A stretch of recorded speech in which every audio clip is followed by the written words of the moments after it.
I don't know. Sometimes the journalist in me does come out, and then it's a little more probing and discovery process than it is a connection process.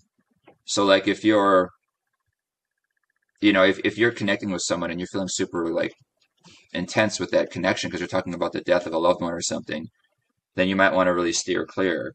But if you're probing for like the root of someone's pain and the root of like why are you out living outside in a tent, well then you might want to dig into that a little bit. But you have to obviously be super careful.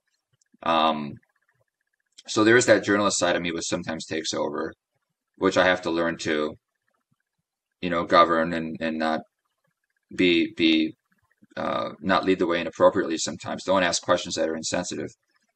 And then lastly, I'll say sometimes I do put the camera down. So there was a guy in a recent episode of our series that he started talking about his dead child. I think he had a stillborn, is what it was. And he was so busted up about it.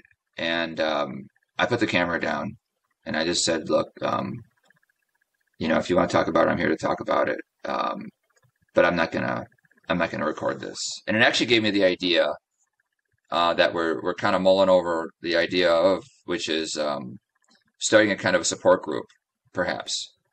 Like we're not going to bring the camera in. We're not going to. This isn't about the story and sharing it with others. This is about you getting your pain out. This is about you finding support. Because what I found in this issue of homelessness, if you do want to get analytical with me and talk about this issue, we could do that too. Um, is that these are people who are really in pain. Like they've got deep pain. And I don't see a solution. You can do a lot of things to try to solve it, I think, on the surface.